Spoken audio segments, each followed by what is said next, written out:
just want to welcome everyone here tonight to Startup Grind. I know some of you have been to Startup Grind events and some of you have not, so I'll take just a moment and tell you all about Startup Grind. So we are a global startup community. We're based in Mountain View, California.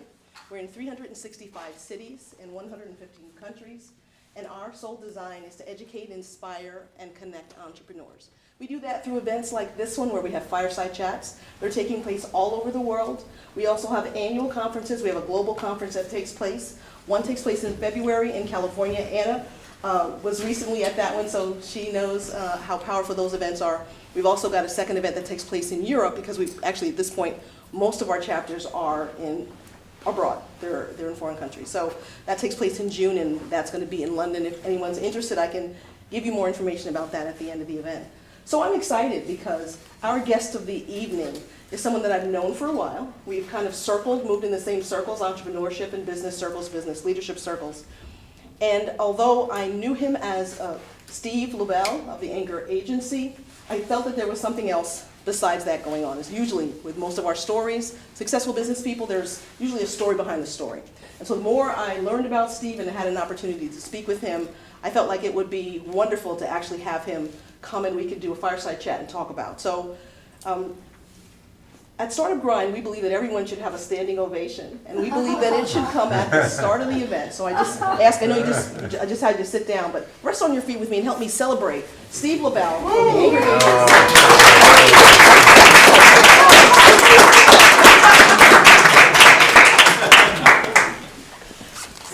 Welcome. Thank you. This is a long time coming. Yes. Like I said, we've kind of circled in the same, seen each other around and chatted here and there. Indeed, and yes. You were kind enough, I want to say maybe a year or so ago, you were kind enough to give me your book, Failing Forward. And I read it and I thought it was wonderful. Failing My Way to Success. Failing Your Way to Success.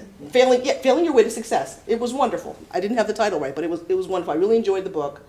And it made me want to have this opportunity to share this with you, but it's taken a while for us to get to this point. Indeed, so, yes. And even after I read the book and we've talked a little bit more, we've had a couple of chats about what you've been up to, and I thought this is a guy that we have to explore the conversation. Thank you. So I always like to kind of start at the beginning and talk a little bit about, were there people when you were growing up that you saw that were doing entrepreneur type things? Did they business owners, people that influenced you that kind of made you think, this is sort of interesting? Well, as a matter of fact, the first entrepreneur that I knew was my dad, who was a professional photographer. Mm-hmm. And that was interesting because I certainly admired him. And in fact, from the time I was 13 years old, I worked with him as his assistant. But it wasn't quite as positive as it could have been because he had, while he was a terrific photographer, he, in his era, he didn't have much of an education. I'm not even sure if he finished high school. He went off to join the Merchant Marines and went into the Navy, and then when he obviously settled down and had a family, he first worked for my uncle. Sure. And then eventually broke out on his own, and very independent businessman. But he had challenges on the business aspects of things because of his lack of education. So he had a good business going, and then he had some health challenges that really brought him down and created great challenges for him and the family. And so my view of entrepreneurship in those days was, well, maybe not such a great idea. There were advantages. He didn't get on the train like the rest of the neighborhood fathers did and go into New York City every day for work. He was always home. So that was great. Right.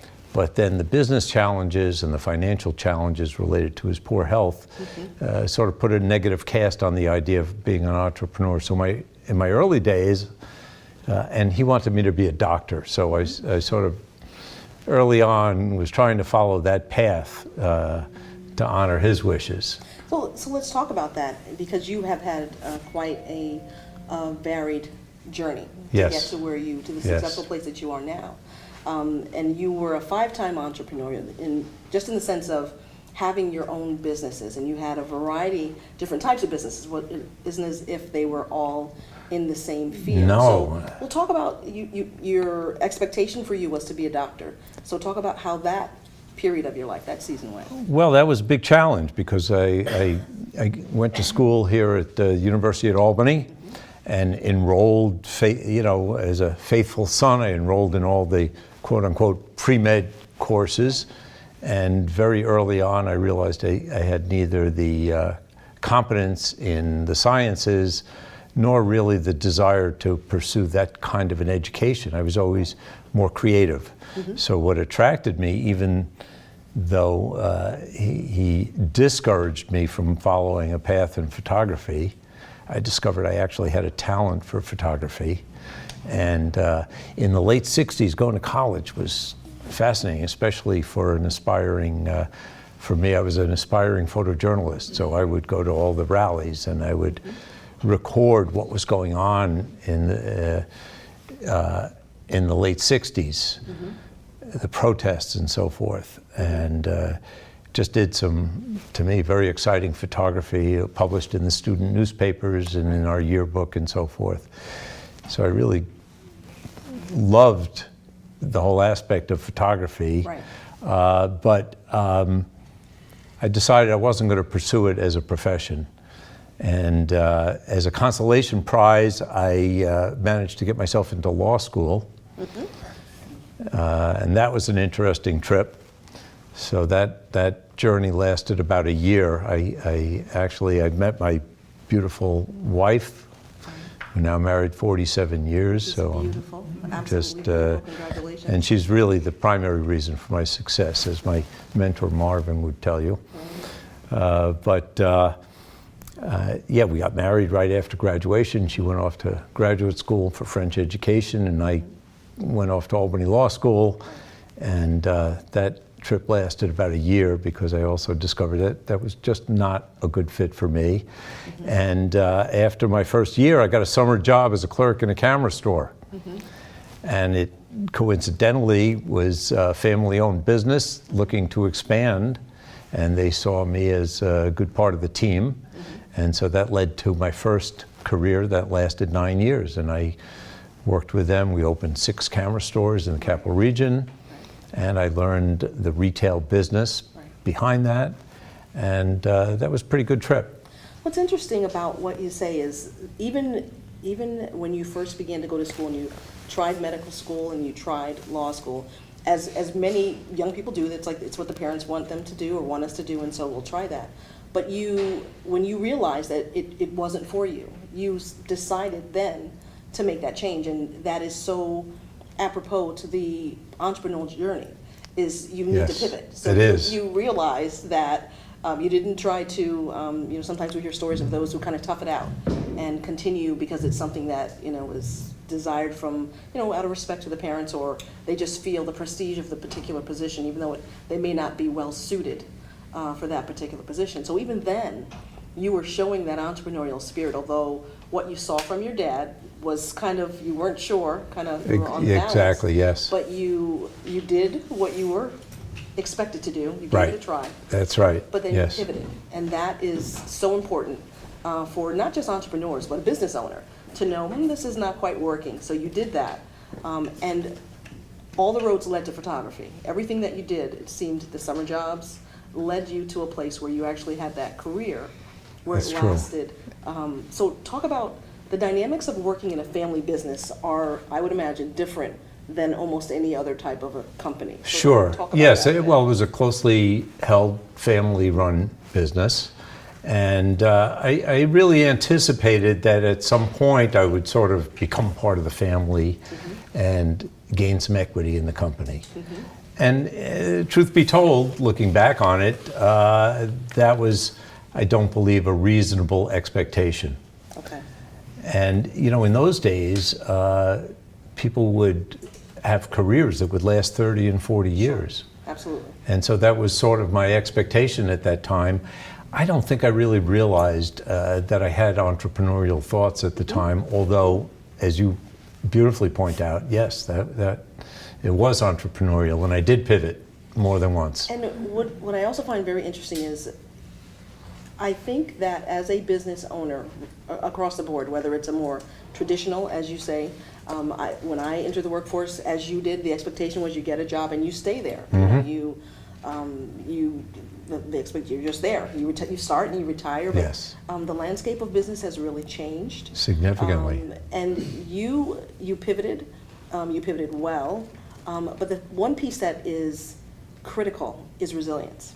And that is something that you showed. Many people would have, I know people that try college, it doesn't work out, and that's it. You know, they're not interested in school. But you saw the value in education. Although Absolutely. there are many companies that, Yes. many successful people that don't get their degree. But you saw that value, you tried it, hit the career, met expectations. Your expectations were, it wasn't exactly what you thought. You thought that perhaps this would be the place. This would be the place that you Absolutely would did. learn and grow. You like you said, you mentioned family a couple of times. You thought you'd become part of the family. You would get equity and become a part of the company, Right. a legacy. That's correct. It would be a continuation. Talk a little bit about what happened. Why did that not turn out? Well, I worked with them for about 9 years, and the business thrived, and we were successful, and I was actually well paid, although in those days I didn't think I was well paid. When I do the math now Right. and look at what they were paying me, and then I do the current value of money, they were paying me pretty well. Right. And as much as I deserved, even though I felt I deserved more. Sure. So that, That's you know, sometimes you got to deal with a little bit of reality there. Sure. So I thought that was very interesting. But I didn't feel like I had control over my own destiny. And that was a very big issue. And I had a lot of smart and talented friends who were getting out in the world and becoming professionals, doctors and lawyers and business professionals. And I started to feel like I was not on the right path. And what's interesting that you say professionals, because certainly you were a professional, and this is where we're coming back to perception. In my field, I was, yes. And we're coming back to perception. And Right. there are, you know, it's kind of funny, you think of doctors and lawyers practice. Right. And they always practice. Yes. That's the nature of what they do. And that they're, as a people, as a society, we have a certain perception and esteem for some professions over others. Doctors, Absolutely, and yes. lawyers, Yeah. whether that's deserved or not. And so you reached a point where you felt, I'm not meeting the mark. I have these contemporaries. My friends." self-esteem was not in a good place Right. in those years. And so what did you do about that? Well, I started looking how I could gain control of my own destiny. So the first thing I decided is, well, why don't I try and do something on my own that I know? And I started exploring, well, could I open a camera store? I realized, though, as I kind of surveyed the landscape and what was going on in the retail camera business, I realized that there were some problems looming ahead. There were signs of going digital, where everything we sold used film in those days. Kodak was a great, successful company. Sure. But I had inklings that there was something on the horizon that was going to make that area difficult. Then I figured, okay, well, I'm a photographer myself. I practiced fine art photography, and I did some portraits on the side to make a little extra money, and I really loved the art of photography. And so I had this idea of opening a photographic art gallery and also sell cameras while I was at it. Okay. And I had a friend who had a fine art gallery who was also doing framing. So I had this idea I was going to combine all of that and subcontract the framing to my friend. And when I talked to my friend about it, he said, well, that sounds like a lovely idea, but no, why don't you open a cheese shop? A cheese shop. Yeah, that was his comment to me. Which was a logical progression. Well, it makes sense to me, no, right? Yeah, photography, cheese. Cheese, yeah, okay. you know. Saying cheese, okay, So I get it. yeah, so the deal was he had an art gallery on one of the lovely boulevards in downtown Albany that was being converted into an eclectic shopping area. And they had all these boutique shops. And by the way, there was a 400 square foot store right under his gallery. Why did it say cheese? Well, when you have an art opening and you invite people in, what do you serve? Wine and cheese. What was strange about it was that it actually rang a bell in my brain because of serendipity. So as it turned out, my wife's family had a very dear friend who was a very successful cheese importer. And so we knew each other, and he regarded me pretty well in those days. And so I picked up the phone and I called him and I said, you know, Let's do this. what do you think? Let's do this. He said, well, as a matter of fact, it's a growing business. There were tariffs and all kinds of problems importing cheese from Europe that are being lifted, and it's profitable. And so I talked to him about this location. He sent one of his young people up who had experience in the retail cheese business. Oh yeah, it looks great. We were right across from the Empire State Plaza. Right. And he said, Let's make it I'll happen. back you. Now, I want to back up just a second, because you skipped over something really important. And that is, you called it serendipity, but very often as a young business owner, young being, you know, perhaps not developing what I call the business brain, you looked at some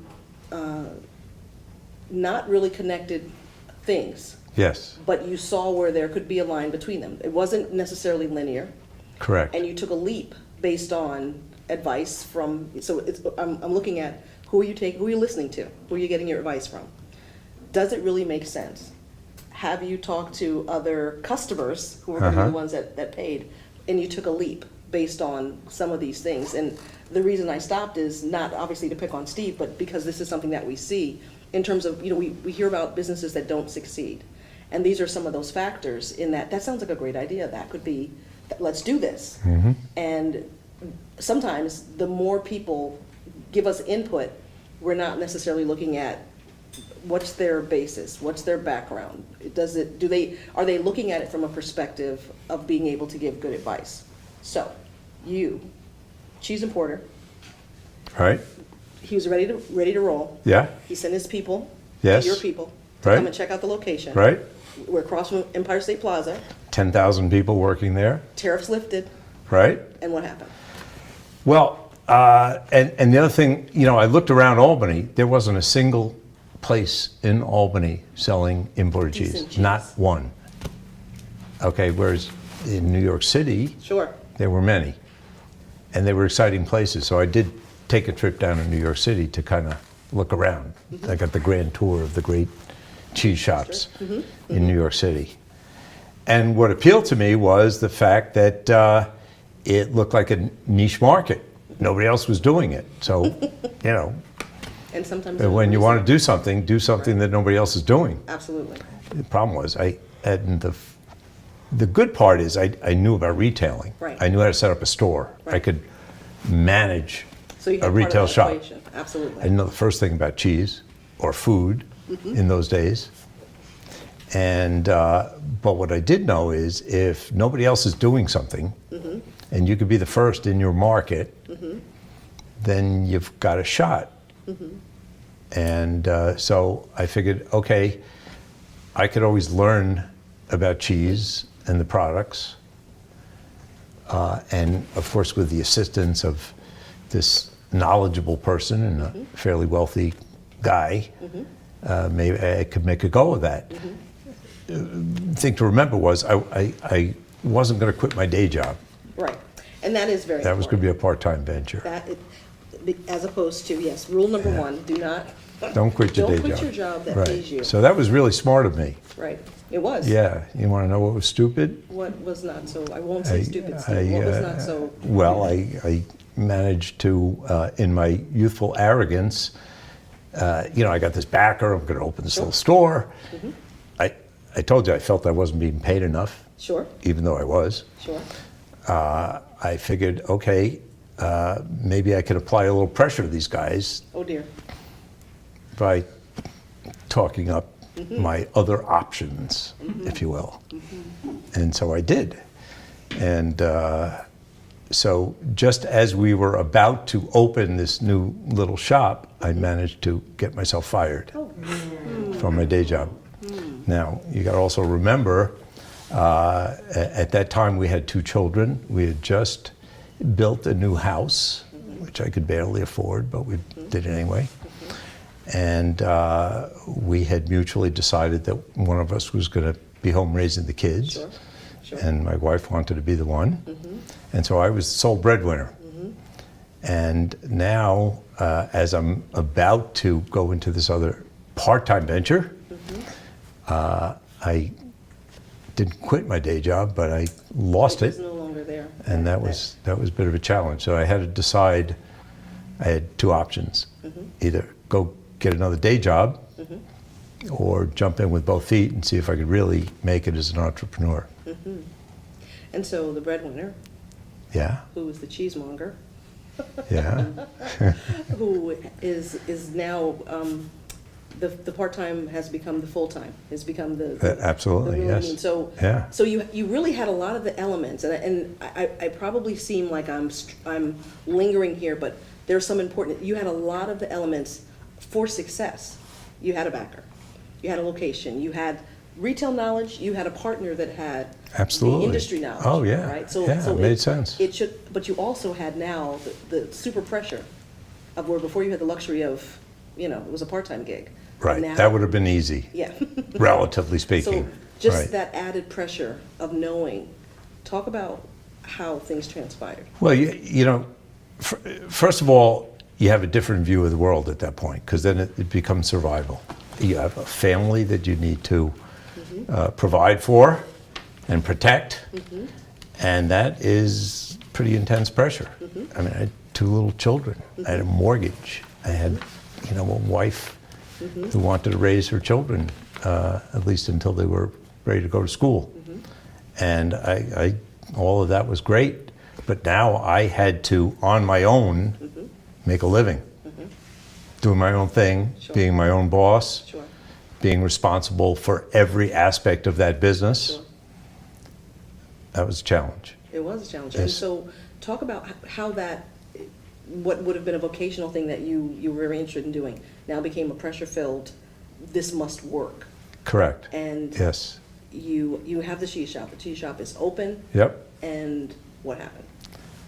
A few people came in, bought cheese, but we were also discovered by some media because we were doing something unusual, and that was all good. But when I looked around, the traffic patterns for a retail store, Your location we're talking about now. yes. Okay. Yeah, we were on a one-way street. As it turns out, the lovely people who worked at the Empire State Plaza were not the right market for expensive imported cheese. I didn't give that a lot of thought. When I was thinking about a lot of people and bodies, I figured there had to be a lot of them that liked cheese. Sure. That was not right. Right. It was difficult to get to the store, and there was limited parking. So it sounds as if there was some due diligence done. A little bit. It wasn't as if you No, jumped in there, no. but again, looking as we're, I always think of, it's not just the folks in the room, but the video will be viewed by people who are looking for help in starting a business. How do I do this? Right. And so the importance of knowing your advisors are the right people that you're asking, your partners are the right people, and location. It's not just for theater and entertainment. That's that right. It's about location. So now Right. you discover that even though it was different, you were first to market in Right? the area, That was all good. which is awesome. Yeah. And you have We had a great name Great name, called the Cheese Connection. the Cheese Connection. Yes. Which was located conveniently under the gallery. That's correct. So- Yeah, that was great. So the Cheese Connection is not making connections. Eh, What happened? Not enough. Not enough connections. It was fine for the art gallery and the women's boutiques selling high-end goods because their inventory remained intact no matter what happened. I was selling a perishable product. You had to turn it over quickly. Sure, You needed a lot of foot traffic. sure. These were some of the things I didn't anticipate for that business. Right. How might you have done that differently, Steve? How, if we're looking at someone who's perhaps either wanting to start a business or has a business and is kind of like, I'm not really sure. We know that you pivoted well, but how could, in retrospect, how could someone do that differently? In hindsight, relatively simply, basic good market research. I really should have reached out to other people who had skills that I didn't possess. I should have created a team, which I did not do. It was just kind of me against the world. And I had brought my sister in to work in the store. But of course, I had a little bit different view of the world because you remember this was supposed to be a part-time venture. This was not meant to support our family. Right. So that created all kinds of challenges. And then I realized, well, if the market isn't going to come to me, I've got to go to the market. Right. So Another pivot. I started befriending caterers. They became very good customers of ours because, again, we carried product that you could not find outside of New York City. So we attracted a lot of caterers, a lot of great food people. And so they became good customers and then friends. And then I got the idea, okay, well, if they can buy cheese from me, and I was selling it to them wholesale because they bought in bulk, it helped me turn over my product faster, which was all helpful. Then I decided, well, maybe they're willing to sell me foods that they prepare, and I could go out and cater parties. And in those days, that was a big thing. There were a lot of house parties. There were business openings. So you were going to become a food DJ? Well, I went, I went, I learned a lot. I went to a national, the Fancy Food and Confection show in New York City and learned all kinds of stuff. And I learned one great thing. If you have a pound of cheese and you sell it, it's X amount of dollars per pound. Right. Okay. If you cut that cheese up and put it on a platter and put a few crackers on it and some grapes, and decorate it nicely. Are you talking about what we have over there, Steve? Absolutely. You did a great job.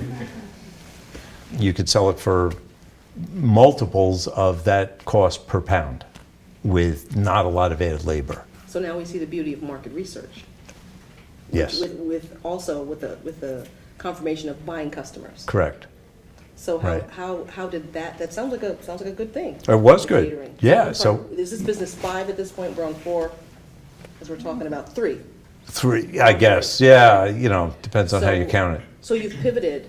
You've done some market research. You in other words, many businesses we see, and we both know, in your position, hit that wall and that's it. We wouldn't have heard anything else from them. But that resilience and that need for the need for survival.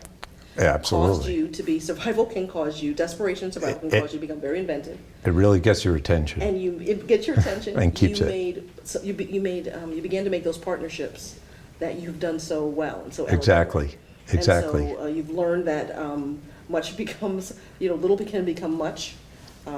So you began to cater these parties. I catered parties. I was invited to go with other caterers and do a cheese table, and we did some elaborate, great stuff. So I did my part.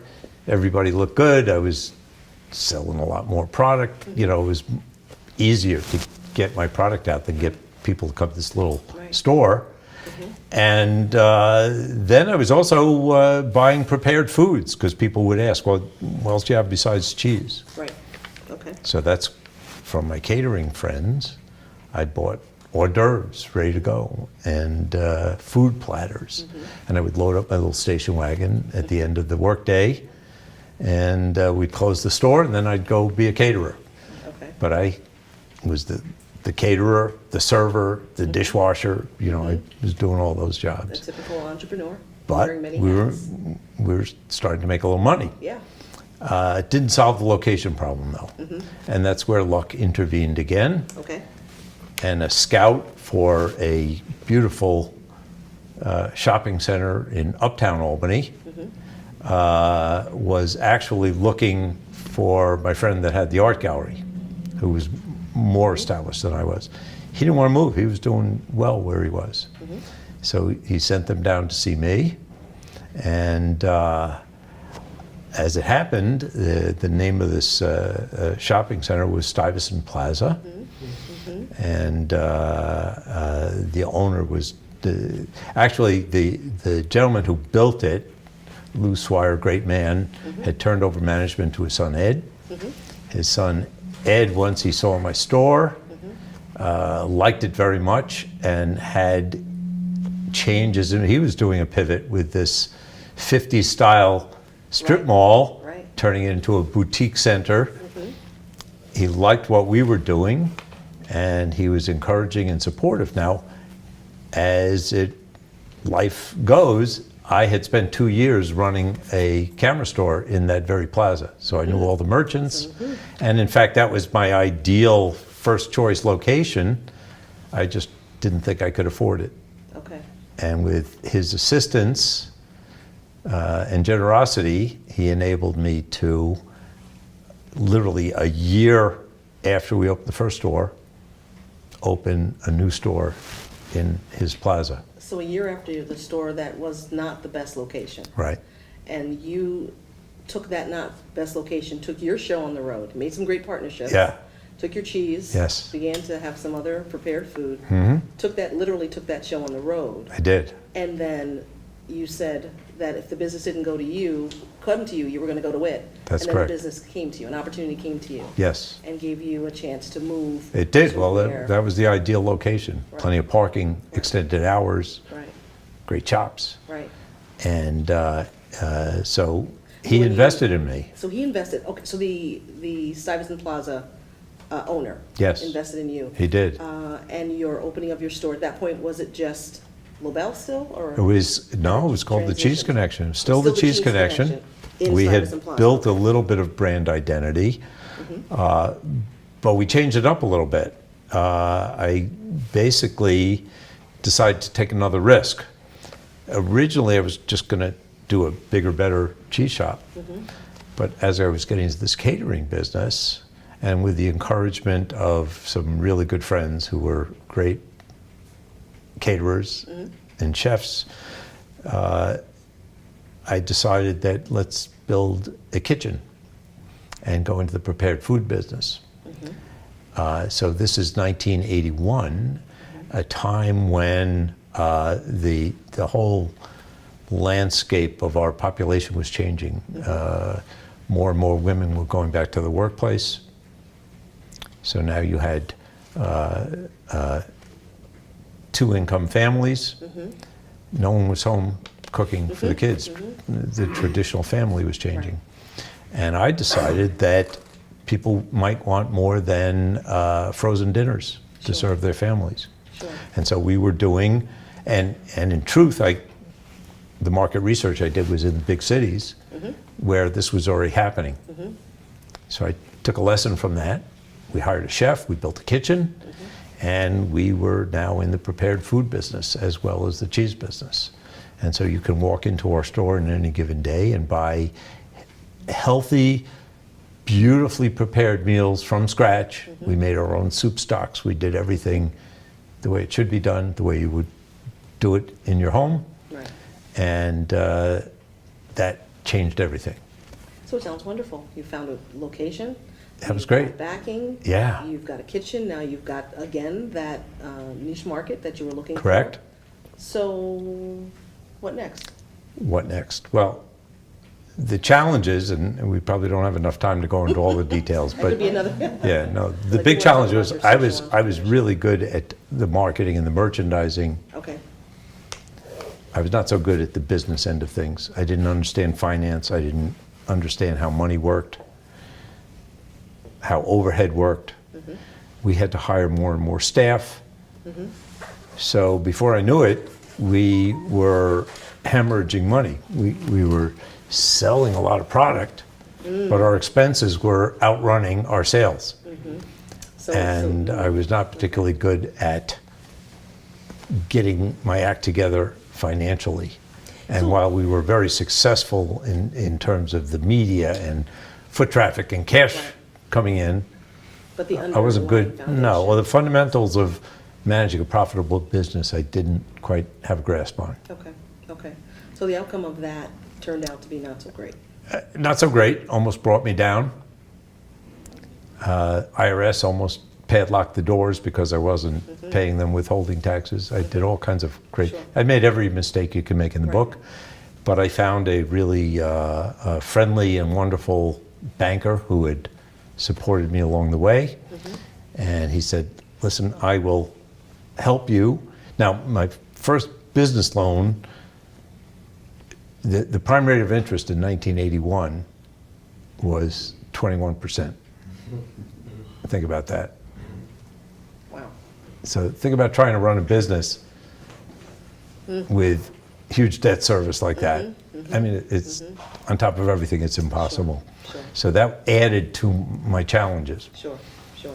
A couple of years later, the economy stabilized. This banker just literally saved my life. He refinanced our loans at a lower rate.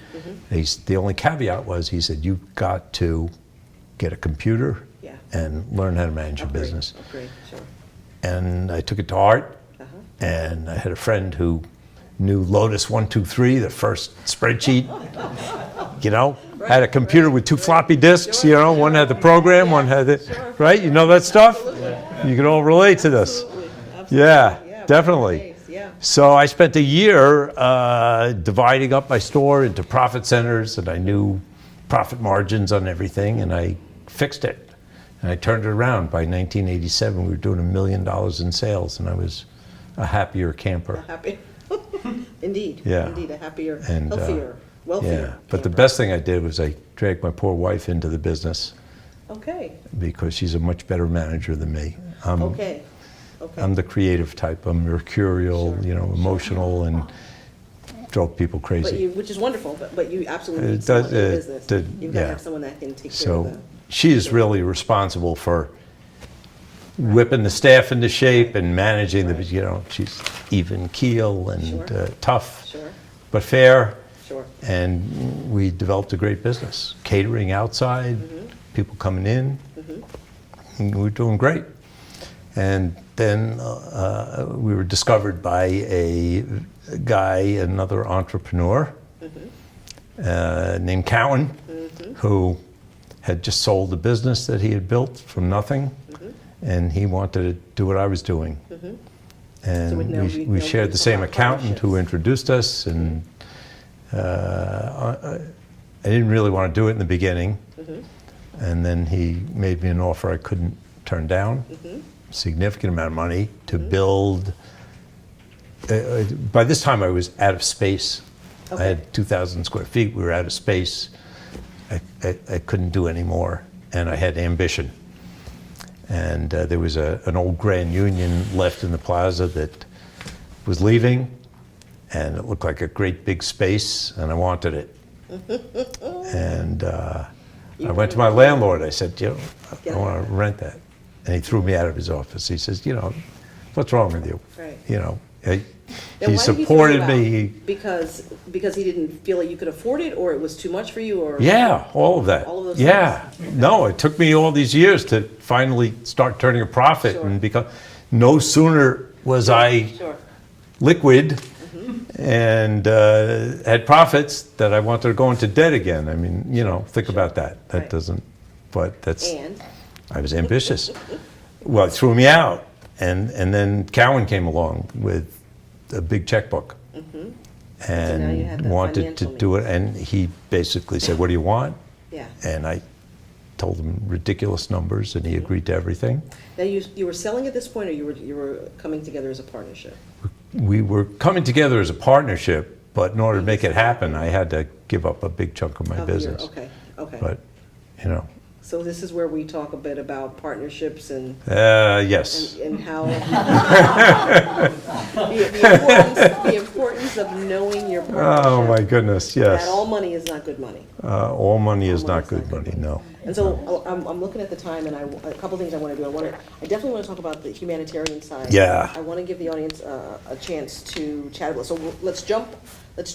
We know that Cowan and Lobel. Well, the short story is we built this incredible world-class business, as good as it gets, and we were doing business off the charts, but the partnership didn't work out.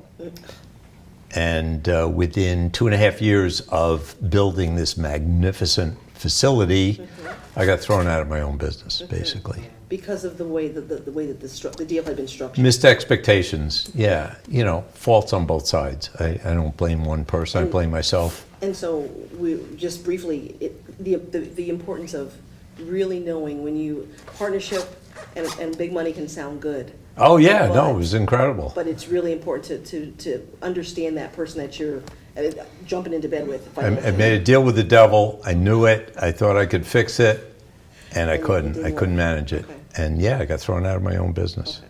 So now we're in a place where we are needing still have a family. I still had a family. You know, I did manage. You know, we saved a few dollars, but you know, emotionally, my self-esteem was really down the tubes. But resilience. Yeah, well, but I had to own a business. Right. My wife begged me, just get a job. I could have gotten a very good job. Right. And I said no. Again, arrogance. Yeah. But you had the bug. I mean, you had the bug. Well, also, yeah, I was a well-known person by this time. The media loved me, and we were all over the place, and that was good. And I just couldn't imagine myself not owning another business. Right. So I went in search of one, found a business, and it took me 20 months to lose 20 years of accumulated wealth. I made, once again, bought a business I didn't understand properly, didn't understand its culture. It was slightly broken. I thought I could fix it, and I couldn't, and didn't. And hemorrhaged money for 20 months until I ran out. And then, Then I was really in trouble. Now I had 2 kids, smart kids in private college. Sure. And in 1993, I was forced into personal bankruptcy. So just imagine this, you know, I built this company up over 11 years. I'm at the top of my game, get booted out, figure, okay, I'll start again. Bought a business. 20 months later, I couldn't have been lower. I basically should have been homeless, but I had refinanced my house so many times that there was no equity left for somebody to take away. Yeah, no, crazy. Wow. And we managed to get the kids through college because they were smart and got a lot of financial aid because I was bankrupt. Right. Nuts. But you're, you know, and I love that, you know, if the story stopped there, then, you know, we wouldn't be having this conversation. Yeah. But we are having this conversation because, again, that resilience. Yeah. And I would say brilliance allowed you, that pivoting allowed you to rebound. I did, yes. You hit the ground, but you resilient I am. Right. Bounce. Yes. You bounce into another opportunity, yes. a few more opportunities. I'm going to go to social entrepreneurship. I'm going to go to humanitarian because go for it. That I think is something that some folks know some of the story and we'll come back. All right. We can certainly talk about it after. Yeah, come back because I got to. But the humanitarian piece of you, the thread that underlies everything we've talked about is photography.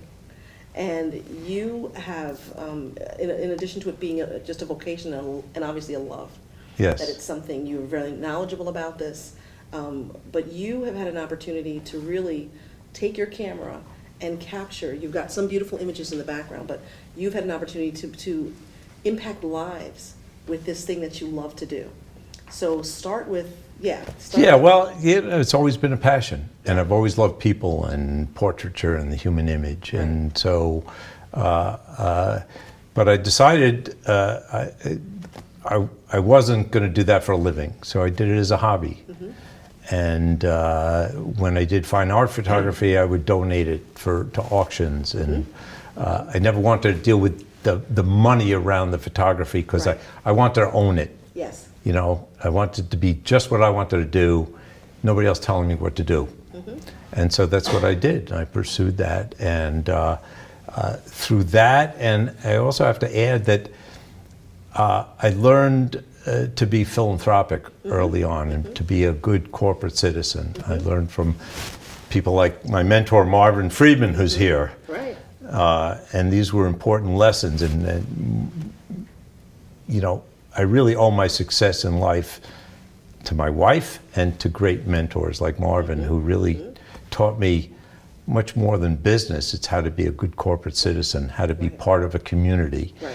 And that's really what saved my life more than once. That's So, what. in saving your life more than once, talk about where some of the interesting places that it's taken you.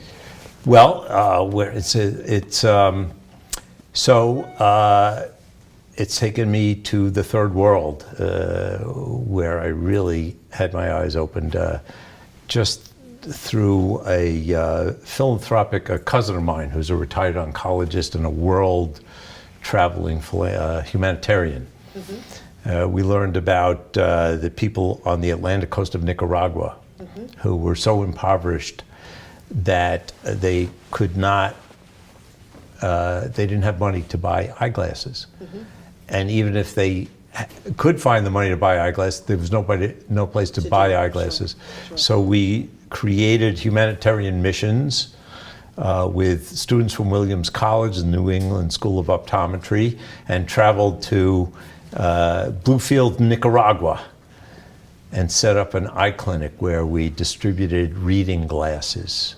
We did basic optometric eye exams using flippers, and we distributed reading glasses, which we bought for 25 cents a pair, scratch and dent. Right. And it was enlightening. And I went as a photojournalist and kept going back years after that. Sure. And so the photography really opened a lot of doors for me. But also, you know, it got me involved in the philanthropic community. So I was always a member of one board or another, arts and culture, human services. And through that, I got to know incredible people.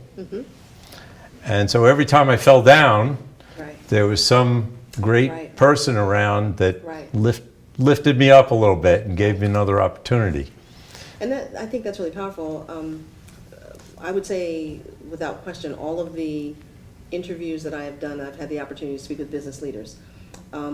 Without fail, some of them actually have departments or units in their companies that are devoted to philanthropic efforts. Some of them just personally have that. It seems to kind of go together. It seems to be that gene for, you know, because I believe entrepreneurship is caught and not taught. You know, you get the bug. And, yes, absolutely. You kind of go with that. But that I think is something that is kind of part and parcel. Well, I think they're inseparable. Yeah. I think we all have a responsibility, especially those of us who are fortunate enough to succeed in life. Corporate citizen. And yeah, it's critical. And what's interesting is, while I never sought to be philanthropic as a means to an end, Sure. I have to say that yes, it provides opportunities that you would never get otherwise. Right. I mean, I served on some boards with people that I would never get to meet but for my service on that board. And what happens is, when you go into that boardroom, nobody counts how much money you have. Sure. They see you for the best of what you can offer. I would agree. And you have the responsibility to bring to that endeavor the best of what you have to offer on behalf of others. And much of that, in your case, has really been, I mean, Startup Grind is based on the fact that we know you're successful, but you've gone through some things. What are those things that you've overcome? Because it really is in that valley experience that the learning or the experience or the growth takes place. And so to every boardroom that you approach, you are bringing the lessons that you've learned along the way. Absolutely. Some of them have been painful lessons. Yes, indeed, right? Painful for you. Very. Painful for people that are involved with you, but yet and still, it's in that experience, the wealth of that experience that you bring and are able to share that with those. The best thing I learned is to understand who I am. I learned about myself. I learned to be honest with myself, to look in the mirror and know what I can do well and what I don't do so well. And by the way, it's good idea to avoid what you don't do so well. Find somebody else, right? Right. Find somebody to fill that gap, right? Who does it well. And then, Yeah. then you become much more successful doing what you do well and what you're passionate about. And everyone can do that. And we, I think, as humans have a tendency to affiliate with those that are like us. Yeah. And that's perhaps works in a social setting, but when it comes to a business, you're right. You need those people that can do those things that you can't do or just don't want to be bothered with, and then everyone is in their happy place. And right. Those are the parts, And I have to tell you, my greatest success came in this latest career in the insurance business. Let's talk about with that. Anchor Agency. And that, what I learned from Marvin, when I was in business, Marvin was always my insurance agent. I mean, from the day we got married through every business. Not to Marvin. No. Vivian and I. Vivian, yes. Marvin's like father to me. Yes. But way before we were in business together, he was my insurance guy. Well, insurance people, risk managers, have to know everything about you more than any other professional, more than your lawyer, your accountant. Your insurance guy has to know where all the skeletons are, all the strengths and weaknesses. Very, very important. Sure. I always trusted him. Yeah. I hated insurance. Yeah. I didn't want to deal with it. Yeah. I had Marvin. And he saved my butt more than once with this great product that is insurance that saves you against disasters. And that happened more than once. Yeah. Well, after I went through all this stuff, what I didn't tell you about is after I crashed and burned, I managed to get myself hired back at my alma mater as the first ever director of marketing, thanks to the president then, Pat Swigert. Not just a pivot, but a pivot that you created, a position. The position didn't exist. Right. I had been literally padlocked out of my factory. Right. I went to a fundraiser the next night and cornered this poor guy and spilled my guts and said, "You got to hire me. I can be your director of marketing for the State University." I have a bachelor's degree in English. No credentials. But you have a PhD. He hired me. He hired me. Yeah, my God. I was there for 3.5 years. It was almost the best thing I ever did. Yeah. Saved my life again. Yeah, yeah. And it was great, and I did very well for the university. Yeah. But then the business bug bit me again. And a breakfast meeting with Marvin planted a seed that, gee, maybe I could make a living as a commissioned insurance salesman. What a crazy concept. Something I hardly knew anything about, but I knew this person who was successful and a role model, and I wanted to be like. Yeah.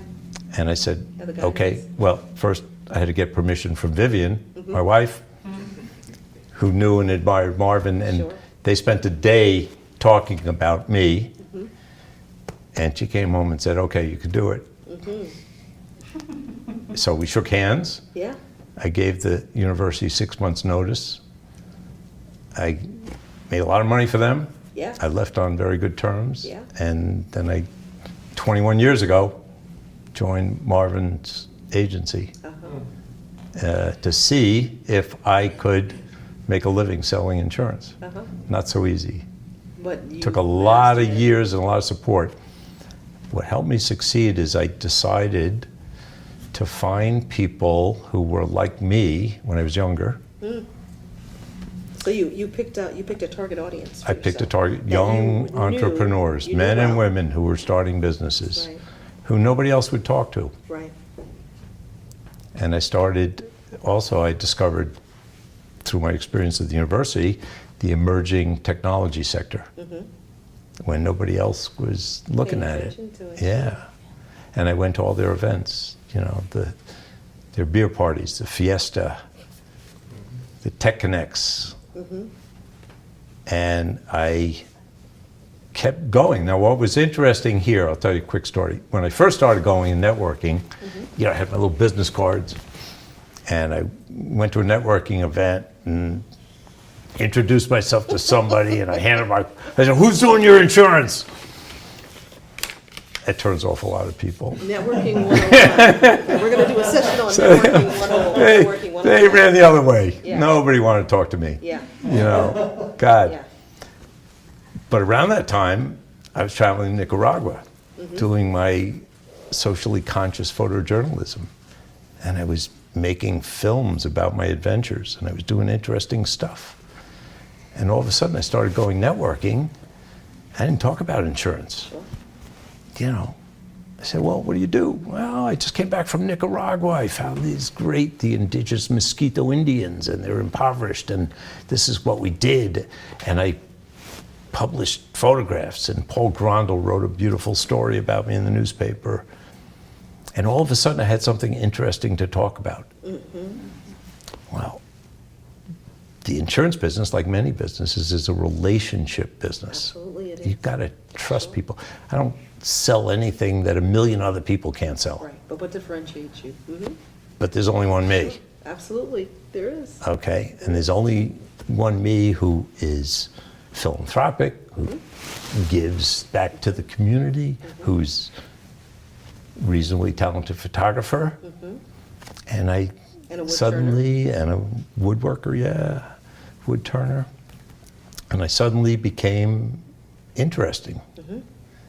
And the importance of that is, again, you know, going back to the global, is that, right, there are insurance sales all over the place. Absolutely. How do you, not just insurance, but whatever vertical you're in, whatever industry you're in, how do you differentiate yourself? How do you separate yourself in a sea of, Oh, good question. Yeah. Yeah. Well, first of all, you have to be empathetic. You've got to figure out where the pain is. yeah, Okay. yeah. And how do you find that out? well, you got to talk to people. You got to understand them. You've got to open yourself up to listening. It's not about talking. It's about listening to Right. people. And I kept coming across people who were starting companies. Well, I knew a little bit about starting companies by this time. And I listened to them. And instead of just trying to sell insurance to people, I decided, well, I'm going to help them buy insurance. I'm going to help them navigate because everybody needs it. Sure. If you rent a space, you know, you couldn't rent a space at the College of Nanoscale Science without having an insurance policy. So I decided to listen. I did what Marvin did for me. Right. I absorbed the pain of reading and understanding and learning an insurance contract. So that I you- did what they don't want to do so that they could go on and do what would make them successful.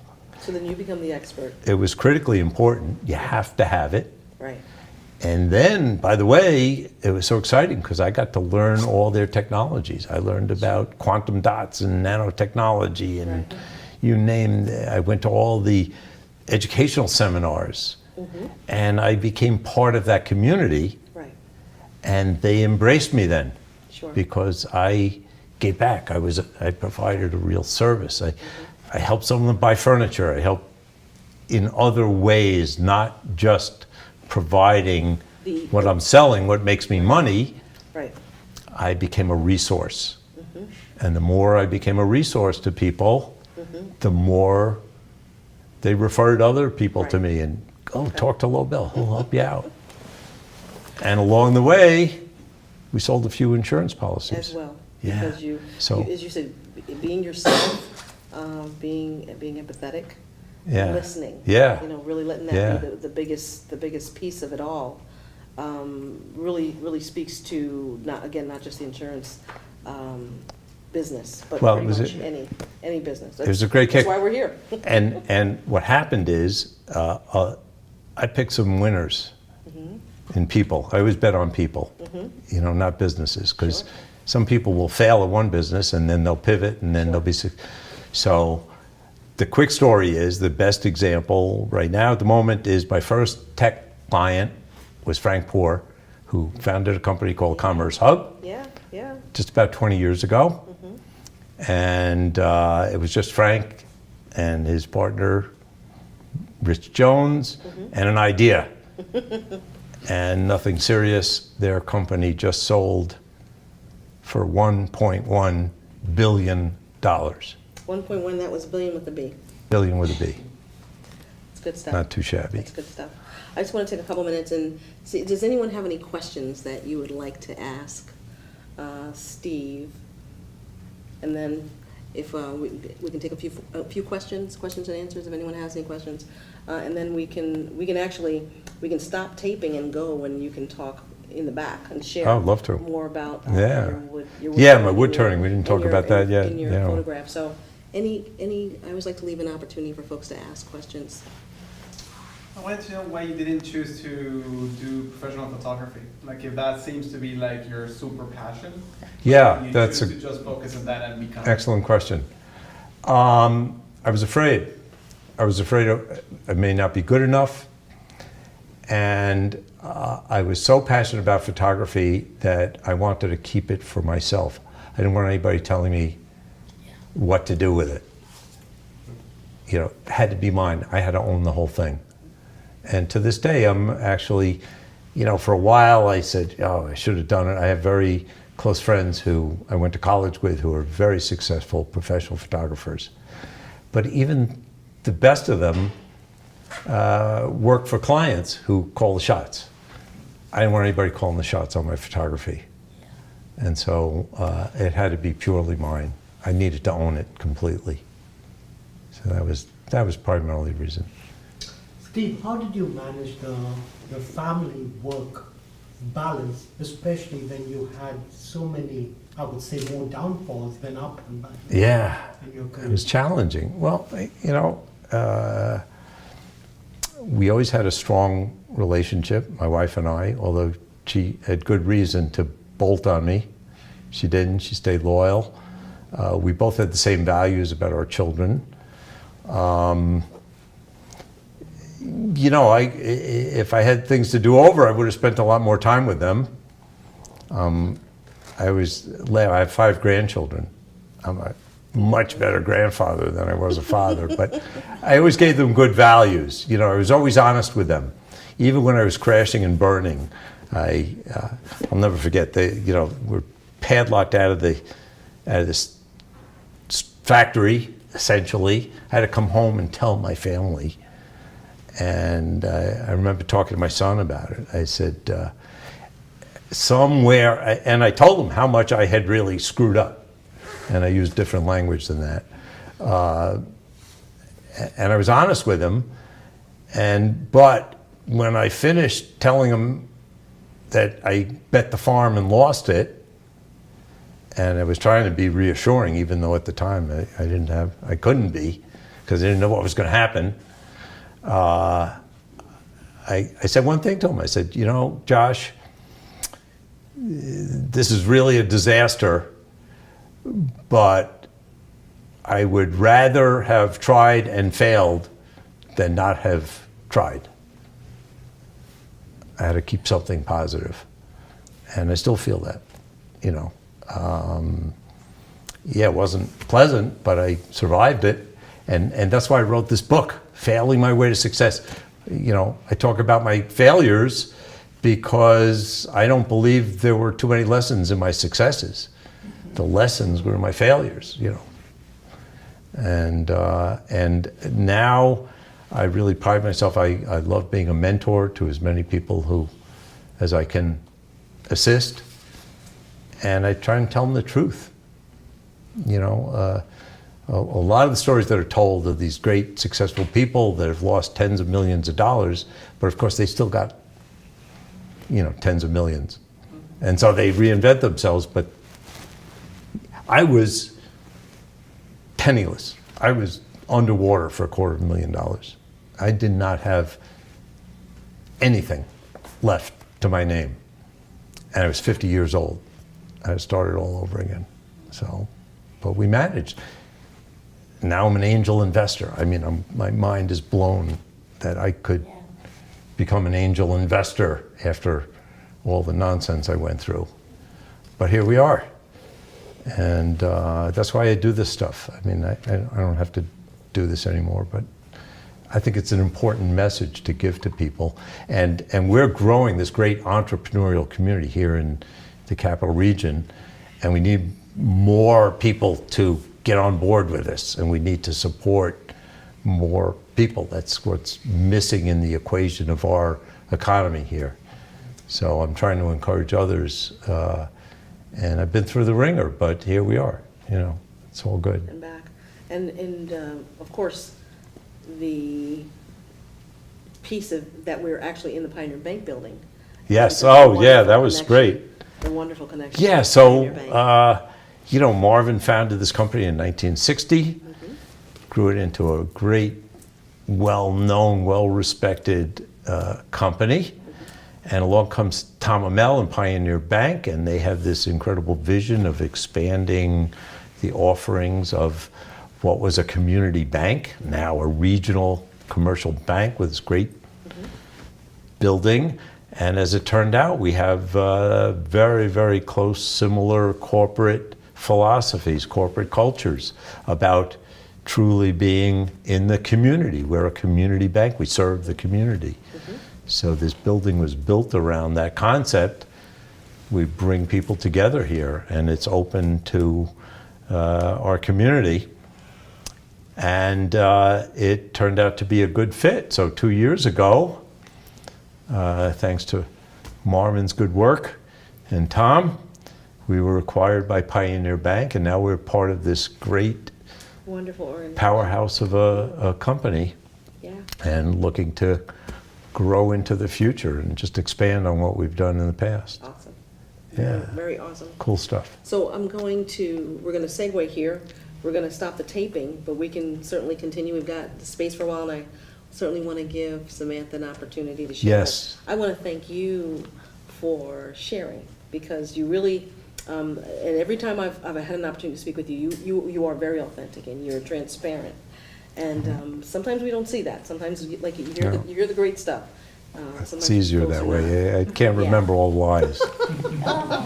So I just wanted to say Yeah. thank you so much for. Well, I taking appreciate time the out opportunity. And sharing your time, and I Great. can't wait to hear about more about the social entrepreneurship. So Super. thank you very Thank you. much, Steve. Thanks.